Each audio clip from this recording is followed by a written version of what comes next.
Welcome to the Basement Wargamers Grudgecast. This is your host, Jared. What's up, my damies? I've got with me today, via the internet live Skype, Bill. Say hello, Bill. How's it going, everybody? Bill's going to be my young connoisseur of guiding me along the way because I tend to get off topic from time to time. We also have his not twin yet brother, El Jefe, the Jeff. Hey. We have our fearless leader, Sean. Hey, how's it going? We have our resident Judge Jesus, Sam. Hey, everybody. And our technical advisor, the one, the only, the Murphy. Hey. All right. All right, guys. So, first one we've done in a little while, so let's do a little recap. We are the Basement Wargamers. We game not just in basements anymore, but all across the Pennsylvania region. We are into just about everything in terms of tabletop wargaming, mainly Warhammer 40,000. We do some Age of Sigmar. We do play some video games quite a bit as well.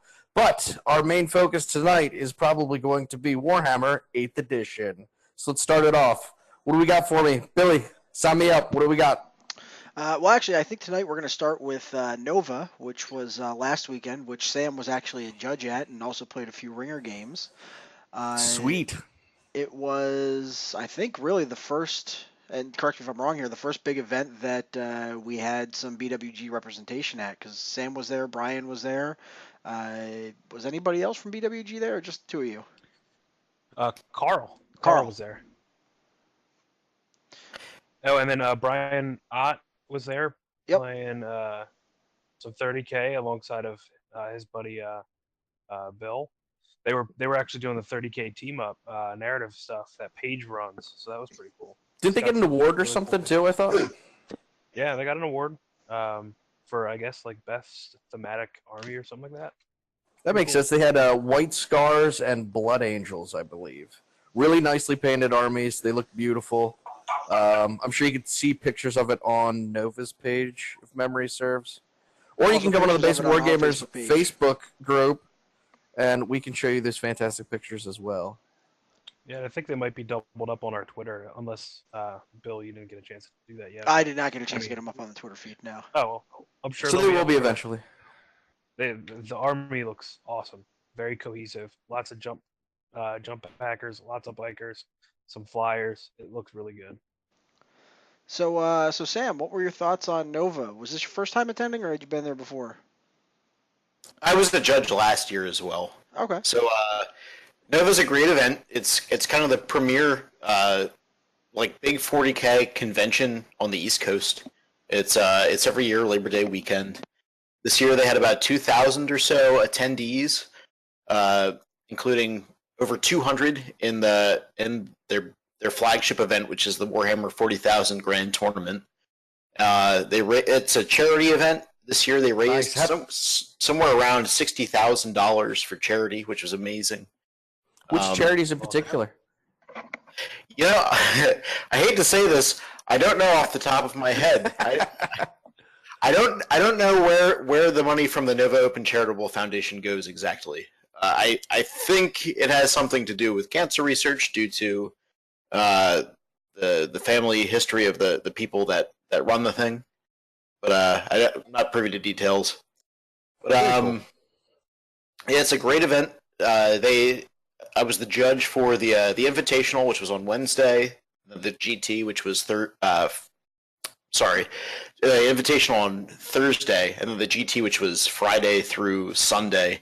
In total, it was 13 rounds of Warhammer 40,000, simultaneous with all the other narrative events and every other war game that was going on.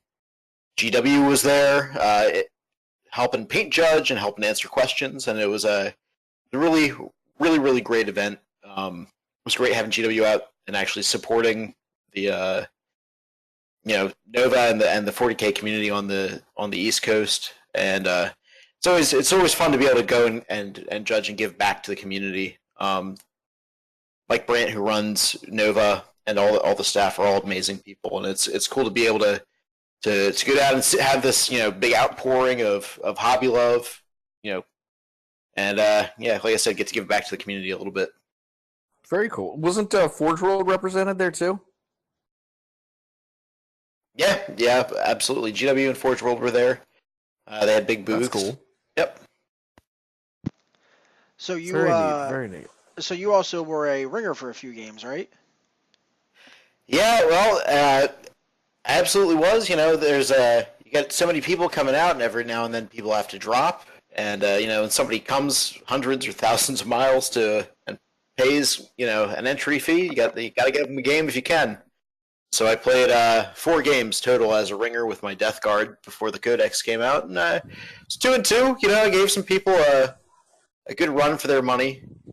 When they play a ringer, they get it's basically a free win. They just play me for points. But hey, it was good to get to throw some dice in between answering questions, which compared to last year in 7th edition, there were not so many. People seem to have a pretty good handle on how 8th edition plays.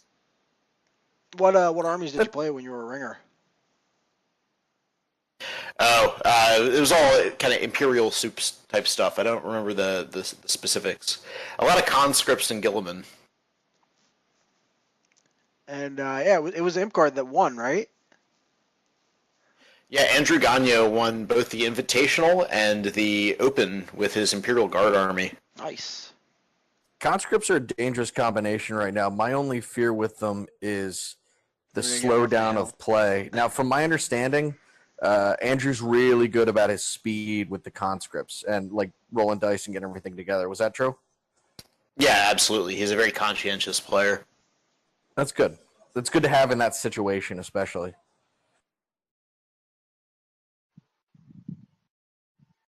Did you get a chance while you were at Nova to scope out any of the other games that were going on, such as like Age of Sigmar, Bolt Action, any of the other events that were going on, especially like narrative kind of stuff? How was that, and how was attendance? Well, like I said, attendance there were over 2,000 people there. I didn't get a chance to get involved in any of the other stuff that was going on. I got to see kind of one of the AOS tables, and I got to see them demoing Shadespire, kind of briefly, in the sense that I walked past it happening. But it was a lot of long days, so I didn't get involved, unfortunately, in anything else. Cool. While Sounds you're down like there, fun. did you pick up any new models while you're down there from the Forge World booth? No, I did go to the Toledo Game Room. He's a guy that they go to pretty much every big con, and they have huge buckets of bits from every Citadel range. So I got a big old baggie full of old metal Chaos Raptors and stuff like that. Oh yeah, you're a huge fan of those old like Rogue Trader style stuff, or anything from 3rd, 4th, old models. Those are like definitely right up your alley. That's awesome. So we definitely know Guard won the whole thing. What were some of the other top lists at Nova that you noticed in passing? Like, what were some of the standout stuff that you kind of noticed? There were a lot of interesting Chaos kind of Magnus lists that were, they'd be something along the lines of Magnus, some Alpha Legion cultists and Noise Marines, a lot of Berserkers, a lot of interesting tricks in those lists. Another one that did pretty well, kind of category of list, was a bulk of Malefic Lords, basically Smite spam. There were a few of them in particular that took advantage of Ateos Raucares, which is the big Forge World Lord of Change, so the super chicken, basically, who is basically an unkillable monster for about 700 points, and I would bet money due to be nerfed very, very soon. A lot of that Forge World stuff seems like it either they drop the ball entirely or it's like ridiculously awesome. So what would you say is the coolest thing that you saw at Nova? The coolest thing. Hard to say. There's a lot of cool stuff. One thing that was really neat was seeing somebody's whole Tau army really beautifully painted, including the Manta, all displayed up on this table. And the The Manta, it's amazing. It's basically the size of a coffee table itself, and it was just had an absolutely stunning paint job. Yeah, I don't think I've ever seen one of those things live before. I've seen pictures of people working on them online, but I've never seen one in person. Yeah. Yeah. It's a lot bigger than the pictures would have you believe. Is that arguably the largest model they have next to like the Warlord Titan? I mean, probably, yeah. It's bigger in a different Bio-Titan's dimension. pretty big. Bio-Titan, yeah. It's, it's the size of like 4 or 5 Hierophants all put together. Jesus. Wow. Yeah, that thing's it's a big bitch. Yeah, the Hierophant's also another model I've never seen in person. I've only seen pictures of it, so. I'm surprised you don't have one, Bill, being the Tyranid connoisseur as yourself. Well, so, and actually, this is actually kind of a nice segue into our next topic, which is just 8th edition in general and our impressions of it and stuff so far. The problem with it was the 6th, 7th edition, even before I would assume, I only came in at 6th edition, but 6th edition, the thing was just so overpriced for what it did that it wasn't even worth me owning. 8th edition, like the Lord of Skulls? Yeah, like the pretty core much. Lord of Skulls, basically? Well, Lord of Skulls, what was he in last edition? Like 888 points. Yeah, I think the hero from Bio-Titan was around 1,200 points. So, yeah, it wasn't even worth me having. Now, it looks good on paper. I don't know how it would actually do on a tabletop, though, and since APOC's not really a format in 8th edition at this point, I may be waiting a bit to get that one anyway. So what do you guys think? I mean, 8th edition's been out for a little while now. Obviously, we've ran our own tournament, the BWG Summer Slaughter. Shameless plug here. It went out fantastically. We had a great turnout. Thanks to everyone that was involved. We'll see you again next year. And that was for actually upcoming other events. That was what, like a month after 8th edition came out? Yeah, exactly. It was about a month after, and it ran pretty damn smoothly thanks to the wiseness of Mr. Sam. And myself, of course. I'm going to shamelessly plug myself. Yeah. And Sean as well, helping us out with all the three of us being the main judges for the event. I kind of like assistant judged in the fact that usually someone would ask me a question, I'd stare longingly at Sam to get what his thoughts would be. But like simple shit, I could take care of. I'll say for 8th edition so far, I as a Tyranid player, I really like what they've done. Tyranids are now a viable army. I think everybody here at some point, maybe not Chris, has at some point played against my Carnifex list, which is pretty nasty this edition, minus the fact that they can't charge up to a second level of a building. Which is kind of hilarious. And it also takes in 4 rounds in close combat against a Calexis Assassin. Well, yeah. Ooh. Wow. Yeah, there's that. Deep cuts. The call out. I can honestly say I don't know of any army that is completely unusable right now. I mean, correct me if I'm wrong, obviously, but from what I can tell, all the armies seem pretty useful in some degree. I mean, maybe not ridiculously excelled, but they don't seem like borderline unusable. Yeah, I don't think I've seen any real army at this point that's just been flat out terrible. I think they've come a long way since the last. I mean, what do you guys think? Necrons are having a rough go of it.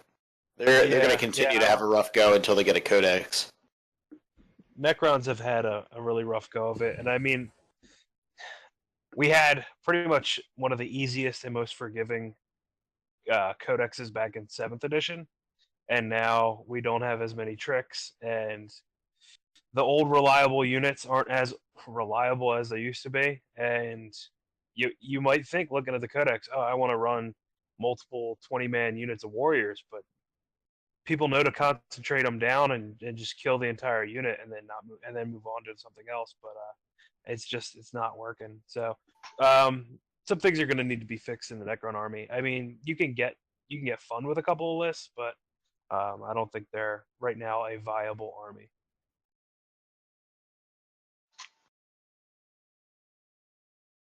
Gotcha. I mean, we have a few standout stars. It's pretty obvious.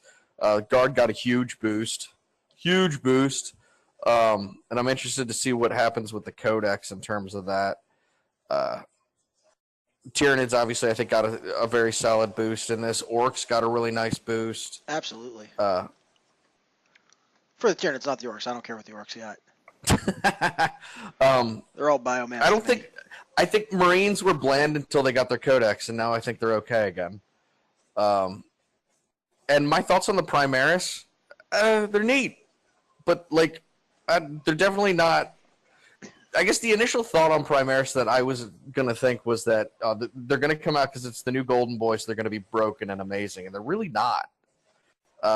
For me, I think they work best in combination with regular Marines, but like as a force on their own, I don't know yet. In my mind, I think it's still out, but I don't know. Personally, on Primaris, I mean, I like the models; they're beautiful, but I hate the fluff aspect behind them. Like, okay, we've got like 300 million Space Marines just being hidden in some chambers underneath Mars. Really? Fuck that. That's pretty stupid. Just tell me it's a new mark armor, and then just say, that's what we're going with. I mean, everybody knows that, when over time, the mold and casting process of an army, of models rather, it gets better. It evolves, and so you want to also update your product line. GW is a company; they want to make money, so they're gonna release new products. If you were just blunt and obvious about it and just told us that, it would make me feel a lot happier about the whole Primaris thing instead of just saying, "Hey, we created these new guys in this fluff, and just you're just gonna have to accept that." And they've been hidden behind Mars the entire time. Exactly. Yeah, the fluff is god awful. Why wouldn't we have busted those motherfuckers out years ago? And only the girly man knew about them. Exactly. Yep. So, the fluff for Primaris is a dumpster fire. But again, models look nice. I like the models, so I really like the Chaplain. Like I don't play like I've got a small Blood Angels army, but I would buy the Primaris Chaplain. I mean, that's what's hilarious though. All the Primaris characters look amazing, but for the points, you're better off with the regular version, like the Lieutenant. Yep. Primaris Lieutenant's neat, but like the regular Lieutenant, because realistically, what you're using those guys for is support roles for synergies. You're not using them for the extra wound or the -1 AP bolt rifle. You're using it for the rerolls, for the reroll the wound. It's I don't know. Yeah, I think that the units themselves that are going to have their place in Space Marine armies. I think I definitely agree there. Especially like when you go ahead, Jerry. It's all right. Keep going. Especially like the Reavers dropping in, being able to throw those stun grenades, the Hell Blasters, and use their grappling hook guns. Which is fantastic. Yeah. Being able to mini fly Batman, like Spider-Man. Yeah. But I think it opens up a lot of cool tricks for Marines. It'll be neat. I actually had a game against Carl, who was at Nova, and now I'm going to say a good majority of this was luck, but my 10-man unit of intercessors, the Troops Choice, was able to hold off a 15-man unit of Possessed for a good 5 turns. That was disgusting. Yes. Well, I mean, Sam, from a judge's perspective, since you judged Nova last year and this year, how do you think 8th edition stacks up to 7th edition, or even 6th edition? Well, it's certainly easier to judge since the rules are so much simpler. It's changed a lot of things. There's a lot more variability in armies right now. For one thing, with the meta not being settled down, it's not solved. People are trying a lot more unusual stuff. It's going to take a while, another several months to a year before we really know where things stand. But generally speaking, people seem to like it. I was a big fan of 7th edition. This hasn't been my favorite change, but I'm warming up to it. And people were definitely for the most part, very happy with the way the game plays. Sam, I'm still waiting for you to get into Age of Sigmar now, since it's very similar. It's gonna happen. I'm gonna turn all you guys eventually. Hey man, I've got a Sigmar army. I So do know. I've just never played it. I've got to. That's the beauty of See? That's the beauty of Chaos Demons. I can use them for both. Yep. I think And that's why easily I it's, still. What's that? I was gonna say that's why I still think there should be a I don't want to say good guy, but maybe an opposing force style army that works in both 40k and Age of Sigmar. Just because I mean you have Chaos Demons, which I'm not gonna say they're bad guy, but let's face it, No, they're bad guys. probably They're not bad the- guys. You can say. Yeah. There should be like the opposite of that you can work for both. You know what I mean? Even if it's like lizard men, because you've got the old ones that are in the 40k fluff. But I don't know, Can't something afford like another 40k army, Jared. that. Jared, you can just say that you want squats. Cool. Of course I want squats. Come on, man. Why do you think I got into Kharadron Overlords? Especially because GW just reset the clock themselves. You damn right they did. Yeah. You damn right they did. Yeah, Now, Sammy, how do you really feel about 8th? Because I know you've had some strong opinions. Don't lie to me. At this point, I'm holding my opinions back until I actually have the Death Guard Codex in my hand. Once I see what they've done to my army in detail, then I will pass final judgment. Understandable. Guard- Understandable. The Death Guard, as we know them now, they weren't, or I guess as we've known them since 8th edition, they were not an actual army previously, right? Like they've been mentioned and stuff, and maybe there was something in Chaos Space Marines? They had rules back in 3rd edition, and then they got rules in the Traitor Legion book at the end of 7th edition, which I was really thrilled with.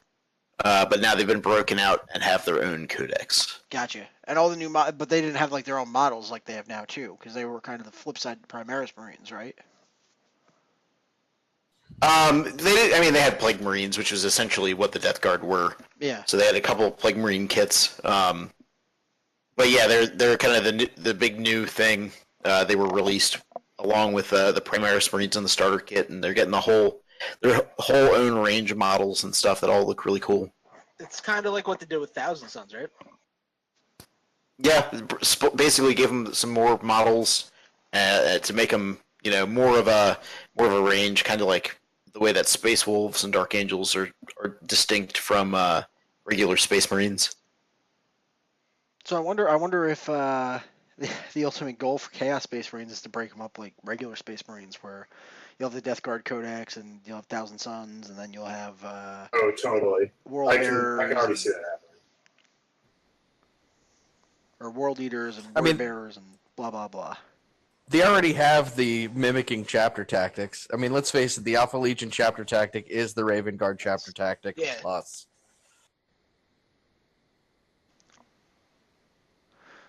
So in line with that, actually, still going with the 8th edition stuff, and especially Sam's feelings on it as a tournament judge.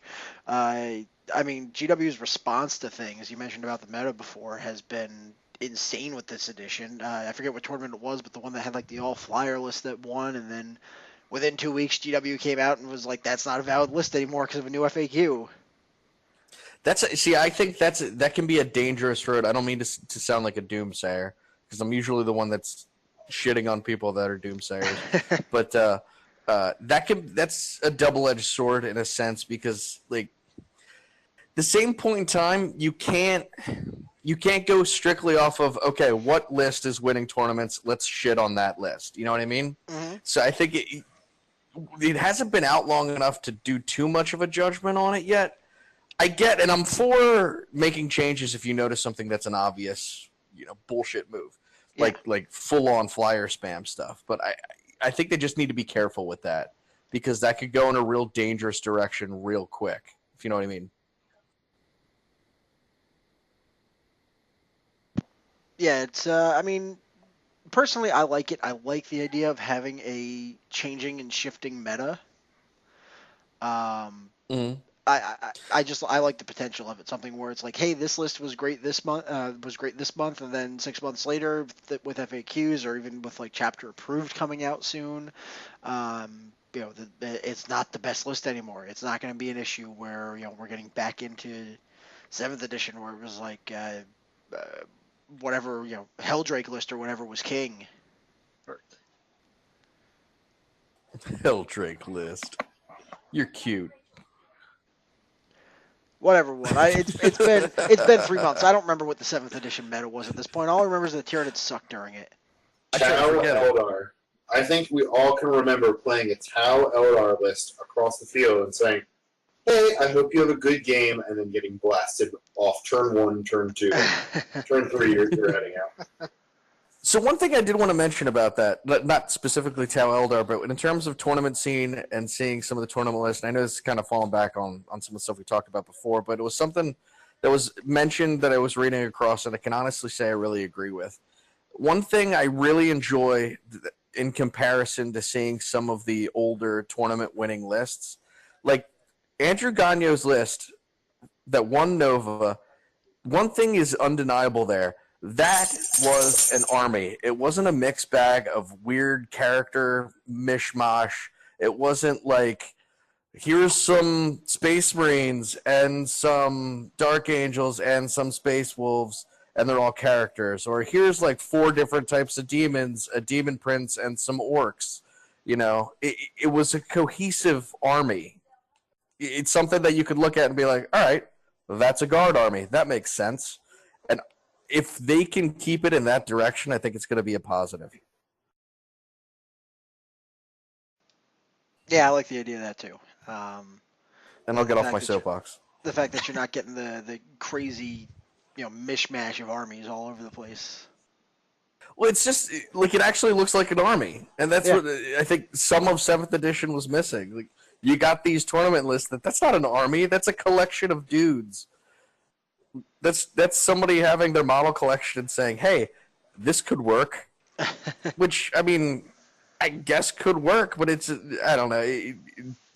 To me, and this was the big killer for me as a diehard Dark Angel fan from years and years ago. To see lists winning where Dark Angels are teamed up with Space Wolves, like, gave me the red ass. It just and I know it's totally bitching out about it, but that in particular just gave me a total red ass from a fluff perspective. I know they're going to work side by side. I understand Space Wolves and Dark Angels work next to each other because of the Imperium and all that kind of stuff. But just, I don't know. I'm right there. Call it missing hatreds. I was pretty salty with that one. Yeah. Just completely ignoring the fact that Black Library has books about about the Dark Angels and Space Wolves working together. Oh, I know. I get it. It's like I get it. And they're brothers. They provide you fluff where it actually works, and you're just like, oh, it still pisses me off. It still pisses me off. It happens. That doesn't mean we have to like it. It's like a Blood Angels army playing with a Necron's army. Yeah, there's fluff supporting it. Why? The Necrons aren't worried about it. They don't have any blood. Who do they give a shit about? True. They have fluff, kind of.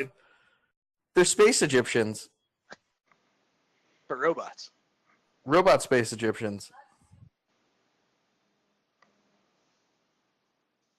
So what's next on the agenda, Bill? What else we got? So we already actually kind of covered some of this already. We were going to be talking about the codexes and just the releases, what you thought of them so far.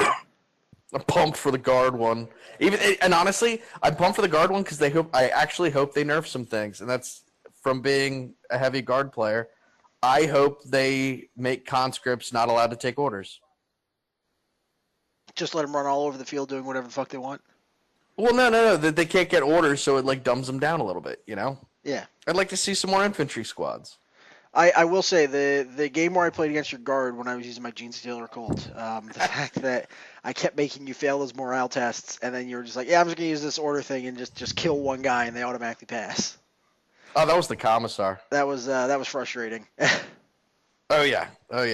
And some of the regiment rules, like I want to see Steel Legion using tanks. I want to see like an actual regiment rules for tank divisions and shit. Yeah, I think it'd be fun as shit. I think AdMech with the Forge Worlds. If they give me Mordian Iron Guard rules, I'm starting a fucking Mordian army. It's gonna happen. Well, you better start that bitch ass army up because it's gonna happen. So, and that's the one other thing though too. What regiments do they go with? and I know I'm focusing on guard, but fuck it, I'm focusing on guard. Hey, you're a guard What player. regiments do they go with? Because like you only have such and such amount of Space Marine legions, but you have a ton of different regiments. So what are the big ones? We've got Death Korps Krieg, which they're not going to do because that's Forge World. That's Forge World.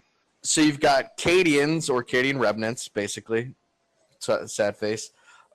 You've got Steel Legion. You've got the badass Arnold Schwarzeneggers, that is Catechins. You got Mortians, Valhallans. You don't have Cadians anymore because that planet blew up. No, you still got Cadians. Only like a third of the Cadian army actually got. It was like one platoon that actually. Only got a third lost. of them actually got destroyed. Well, yeah. When you're talking about the amount of Cadians there are roaming around randomly, that's like nothing.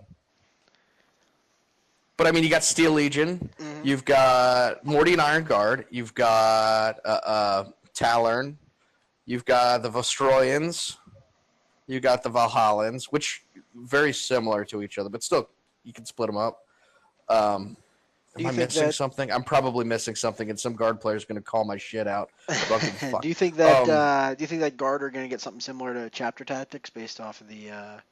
That you take? I think they definitely could. I'd almost guarantee it at this point. I know I've heard of the Eldar getting something similar for Craft Worlds. Yeah. Mm-hmm. So I could definitely see the guard getting. Then I want to see Tyranids getting high fleet rules. I would almost guarantee it at this point because it seems like everyone's getting those types. I mean, they hinted at Sept rules for Tau. Like you pick high fleet behemoth and monsters can count as troop choices. That's a little far fetched, but still. That's something. Maybe you get bonuses to monsters. You get a detachment that gives bonuses to monsters. All of your monsters creatures get +1 to strength. Maybe. Something like that, or bonus toughness or something. I don't know.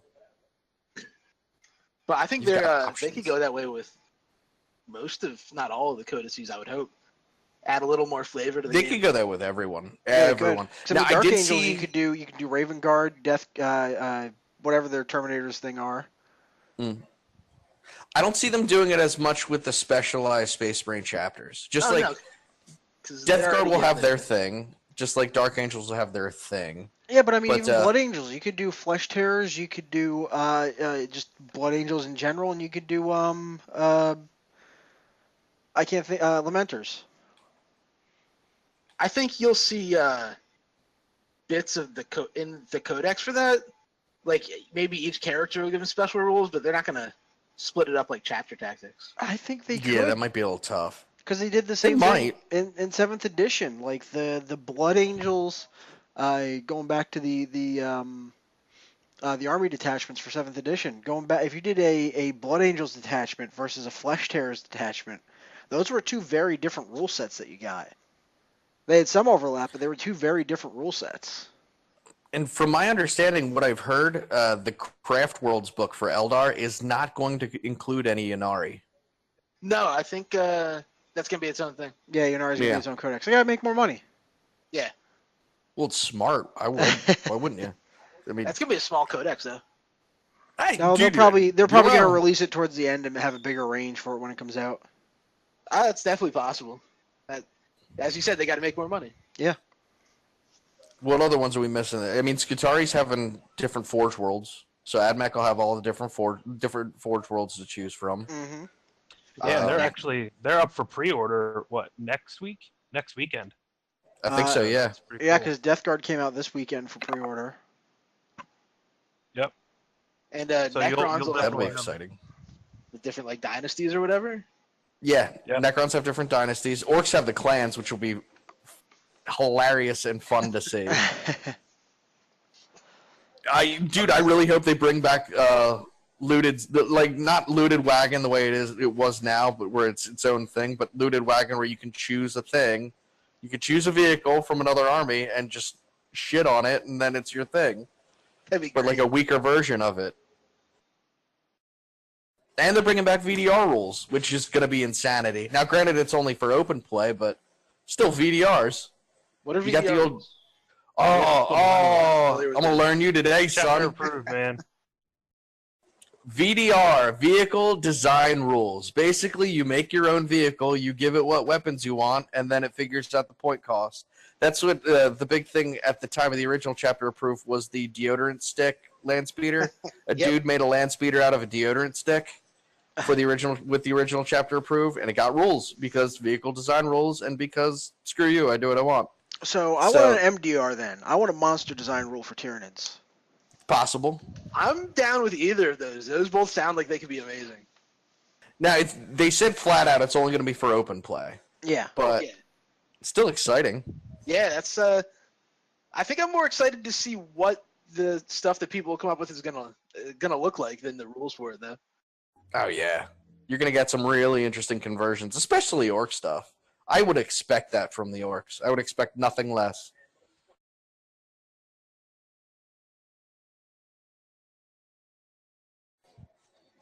So what else do we got? Anything? So the other thing we're going to talk about, which we've already kind of covered, upcoming releases with Admech, Tyranids, Eldar, and Imkar getting codexes by year's end. Chapter approved, which we were just talking about, and Necromunda Underhive. Necromunda Underhive. So this is very close to my heart, as well as I know Sean and his brother Aaron, and Sam, I'm sure you as well. All of us, especially the old-timey time people, loved us some Necromunda. I have personally 2 gangs and a small Adeptus Arbites patrol. I have a Delok team and a Vansar team, or a gang. Sean, you were heavy into... Like 25 Cawdor models, and I'd like to start up my Redemptionists again. Yeah. I'm going to split 2 boxes of Underhive with Aaron so that he can get a ton of Escher models and I can take on House Goliath. Because I'm okay with running around with muscle-bound idiots just throwing people off the tops of buildings. Super mutant-looking motherfuckers. Oh yeah, and if they suck, I'll just use them for the old style rules of Necromunda. I don't even care. So having come into Warhammer myself at the end of 5th edition, beginning of 6th edition, I have heard stories of Necromunda, but I'm not familiar with it at all. So pretty much, yeah, Shadow Wars is essentially what Necromunda should be. Okay. I mean, does anybody else have any other, explanation on it? I mean, essentially. Yeah, man, keep going. Everybody's essentially, you have a bunch of guardsmen stat lines, but then they're just, you have different, it's almost like House Delok is more of your stealthy army. It's very similar to like the Raven Guard. You have House Goliath, which are just a bunch of dudes with, big guns, and you've got Vansar, which are your tech-savvy group.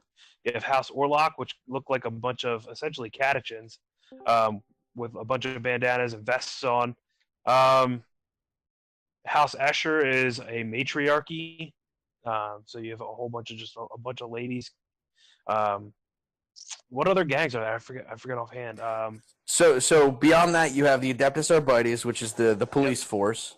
You have the Scabies, which are part of the Outlanders. They are the dejected mutants. You've got the Ratskins, which are like the Indian outsiders, and then you have the Spirers. So what Necromunda technically is, to go with fluff behind it, it's a hive city. And those of us which pretty much everyone listening to this probably has enough lore knowledge in 40K. A hive city is basically a gigantic mega city where people live out the rest of their life in terrible conditions, to be perfectly honest. But the rich and social elite live towards the top of the hive.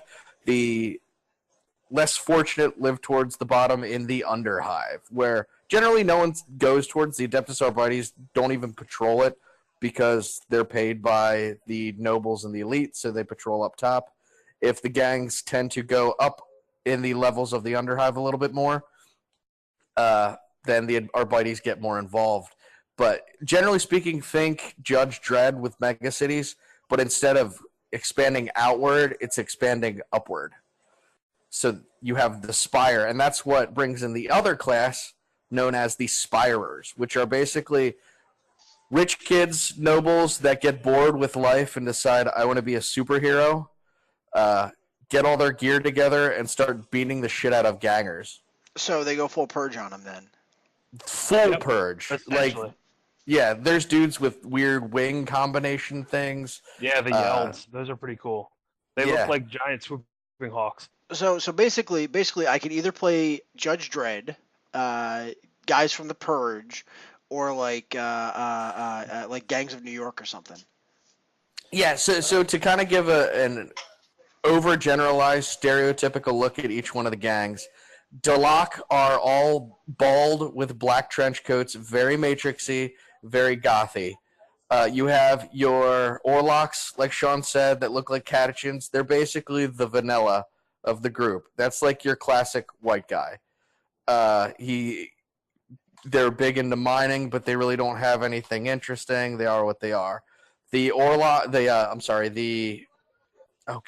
Goliaths are the super mega huge dudes, and they're all dudes.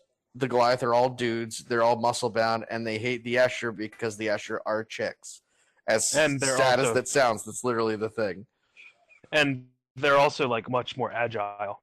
And then you have House Cawdor, which is the House of Redemption. Are pretty much they're the religious fanatics. Yep. And then when they fall, they actually so if they push their religious fanaticism to the brink, they can actually become outlawed. And once they become outlawed, they start wearing masks and wear big pope hats, and they're known as redemptionists. Then, pretty awesome stuff.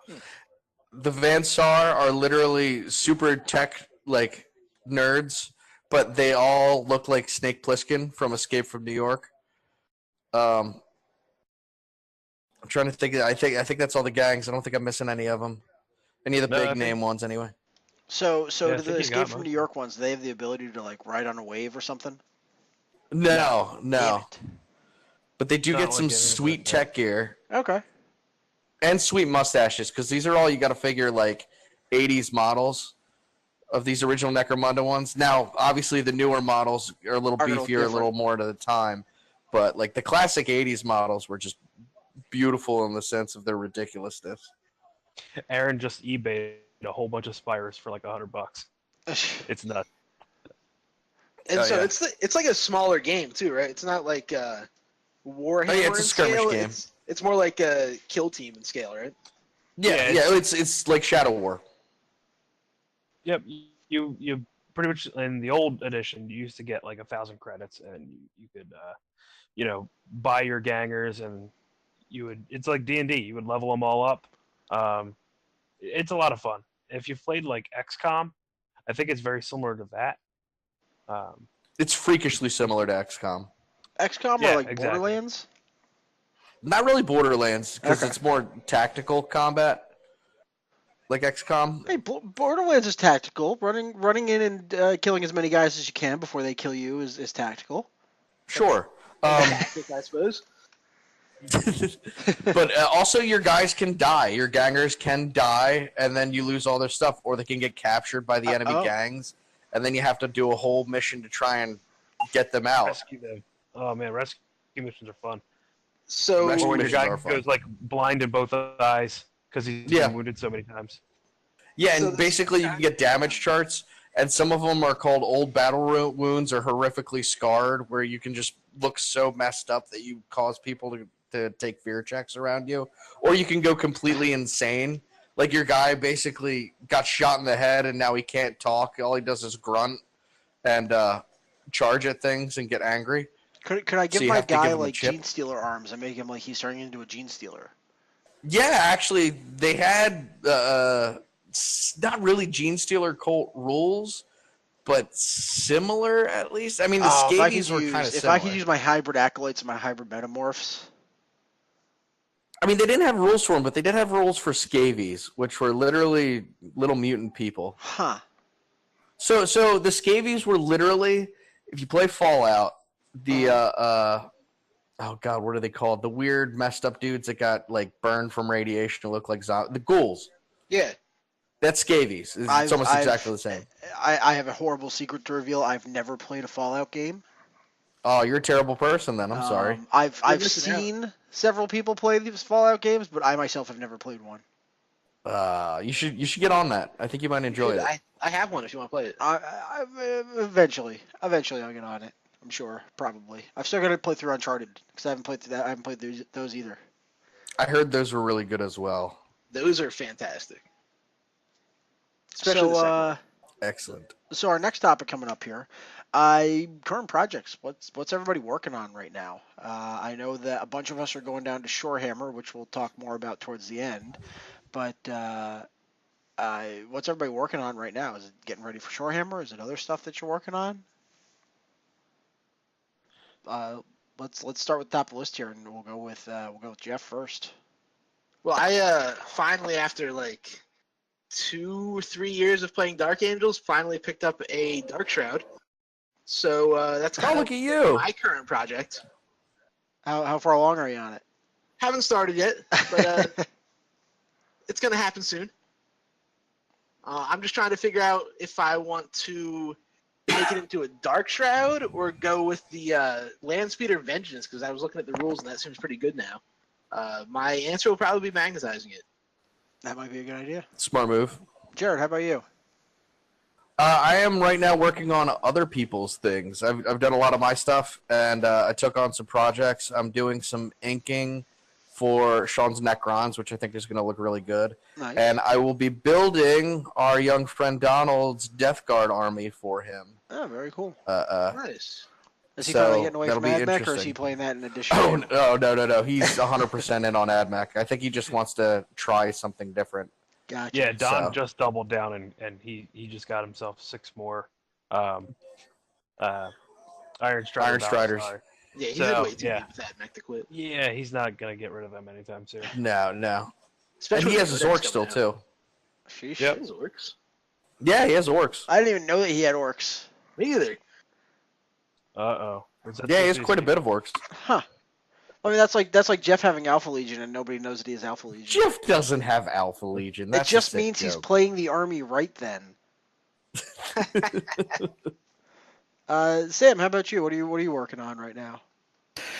So I'm working on my my army for the Battle of Salvation GT that's coming up, like Columbus Day weekend. I've converting some of the characters that I've seen from the leaks of the new Death Guard Codex. I got some Raptors I'm painting. So all kinds of stuff I got to get ready in the next month. Nice. How about you, Chris? Working on anything right now? Yeah, actually, I've been kind of not focusing on armies. I've been focusing on creating terrain because I think that we can all agree that for a large part, for playing Warhammer, you never really play with enough terrain. I mean, I play I'm with trying terrain, to.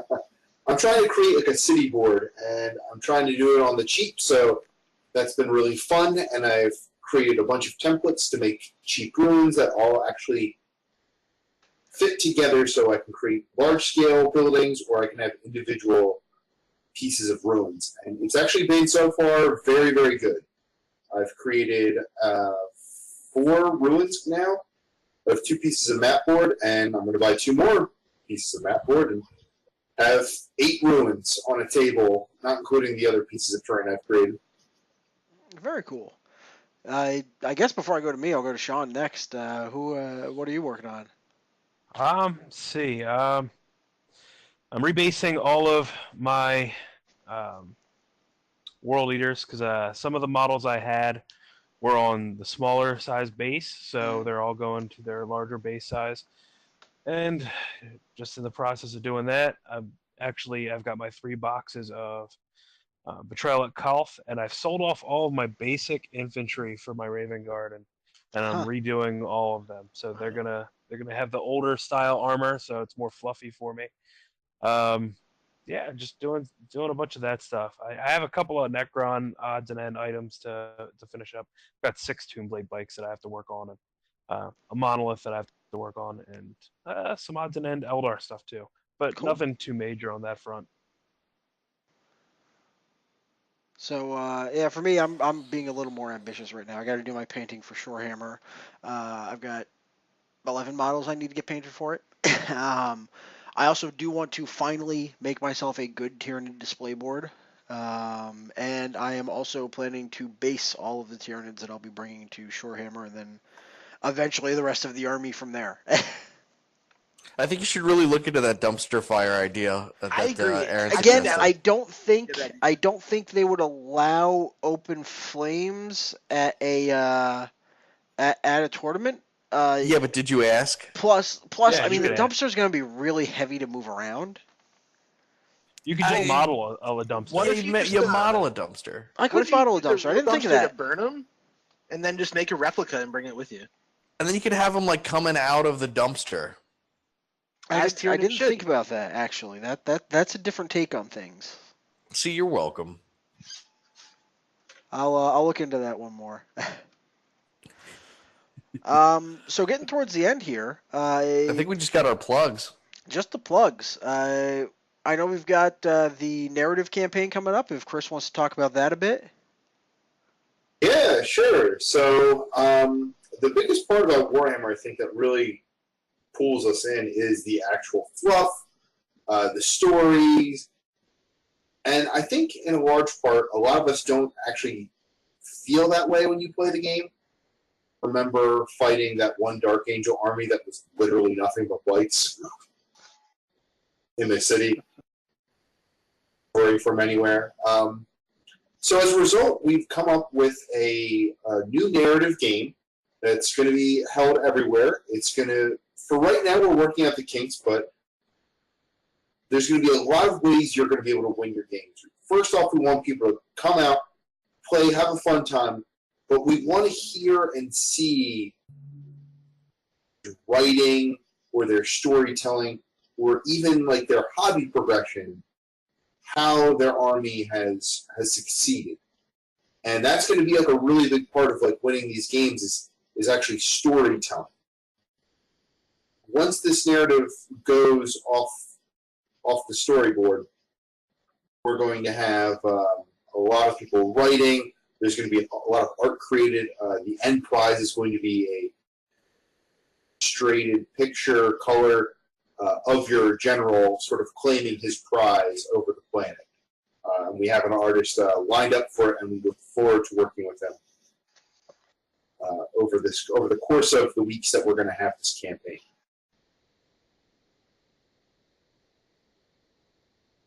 Nice. I know you guys have you guys had a script or a storyboard that you had put together for it. Can you give us a preview of that?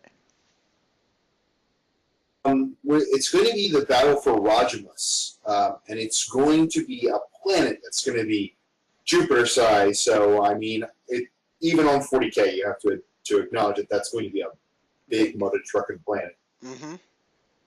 As we go through this planet is an agro world that the Imperium has recently founded. And this planet is also, by chance, a sort of like a living world. This is going to be something that the old ones have actually started up. A planet that doesn't run shy on crops, that doesn't have like poisons. This is the planet that the Imperium has desired before they even knew they wanted it.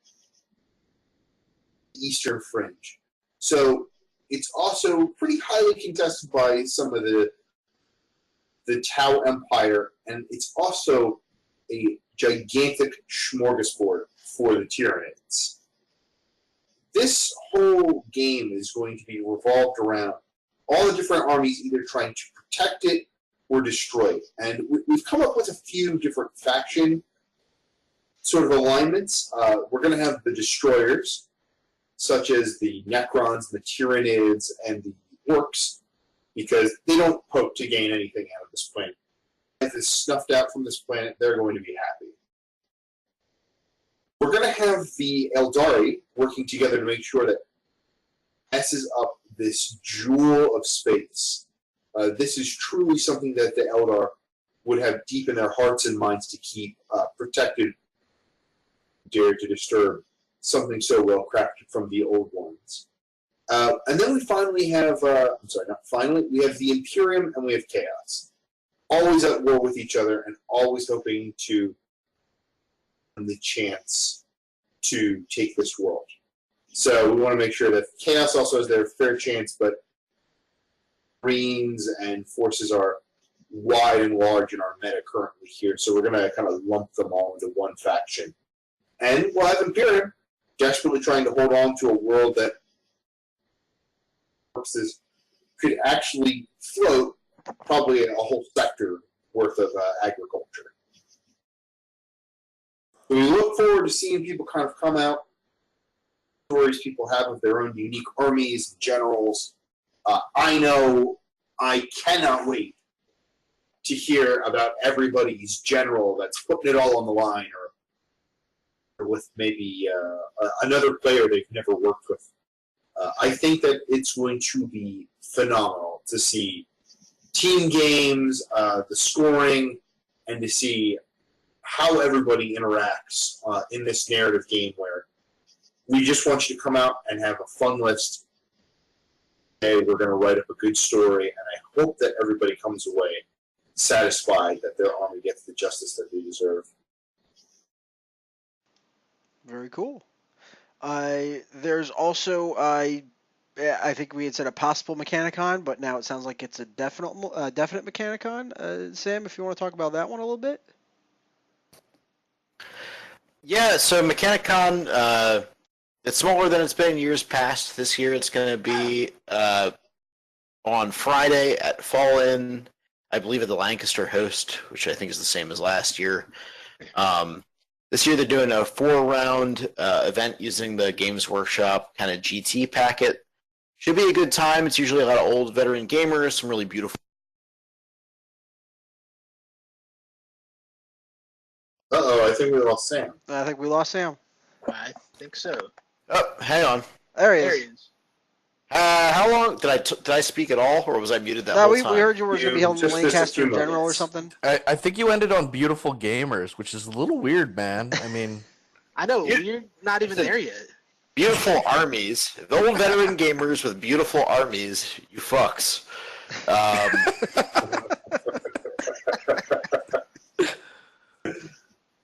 So yeah, it's a great time. Unfortunately, it's on a Friday this year, so I don't think I'm going to be able to make it. Just don't have the PTO. But yeah, do you know it's what a great the time. pricing's going to be? Do you know what the pricing's going to be? No real idea. Last year, it was basically just the price to get into Fall In. So that was something like $25 to become a member of the Historical Miniatures Gaming Society, and like $25 to get into Fall In. So it's not crazy. Fall In is also a really great event. Tons of miniature gaming, Nice. good bazaar, all that kind of stuff. Very cool. Yeah, last year was actually my first year at Mechanicon, and Sam and I we met up down there, and it was a fun event. I mean, Tony always puts on a great event with the rest of the guys from his group. So if you guys have a Friday off and that week, I suggest you go do it. It's a blast. It's a fun time.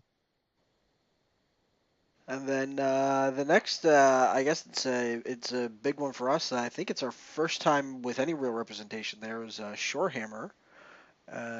Sean and Jared, do you guys want to talk about that one a bit? Yeah, so I'm super excited. So Shorehammer is actually, I think it's this will be their second year, or I'm pretty sure it's their second year, where they're having a huge Highlander event that's going to be on Saturday. They're doing an Age of Sigmar, I think, grand tournament on Friday, and then they're doing a single game, pretty much 2,500 points, take whatever the hell you want event, and pretty much score as many points as you possibly can in that one game. It should be a fun time. I'm looking forward to it. They have a painting competition. It's going to be a blast. And we've actually got and it's in what are we Ocean at? City, 10? Maryland, right? Huh? And it's in Ocean City, Maryland, so it's going to be nice. It'll be Yeah. down there December 1st, 2nd, and 3rd. And we've got 10 guys from BWG going down? At least. I think it's going to end up being closer to like 12. Cool. Because I know a few people haven't signed up for it yet and that want to. And So come down and meet the stars of Basement Wargamers. all 30 followers we have on our YouTube channel. Come down and meet us. You could see us beautiful gamers, as Sam calls us. You're dead to me. I think we may have found our Grudgecast, our grudge for this one. Absolutely. So, and then the last one, I don't think there's dates on it yet, but we got Burke's Winter Blast coming up as well. I think I heard that was going to be in January. Yep, it'll be January, and I think it's the third weekend in January. And they're expanding out to, and don't quote me on this, but I think it's 100 teams in total this year, 50 tables. They're trying to, from what I've heard. So They can get the GW to show up, I think, if they can get 100. So that's the goal. Yeah. Nice. And we always come out in force. Oh, yeah. yeah, I expect, for that one, I expect everybody that's on the podcast tonight should very likely be at Winter Blast this year. Absolutely. Oh, of course. So yeah, I think that's everything for the podcast. Minus the usual wrap up, where we were going to set up our grudge match, but it sounds like we may have already found that with Sam and Jared. I mean, Sam, if you, from one beautiful gamer to another, if you would like to engage me in some beautiful combat, All right. 100% down. The battle, we'll call it the Battle of the Hair since I'm bald and you have voluptuous locks.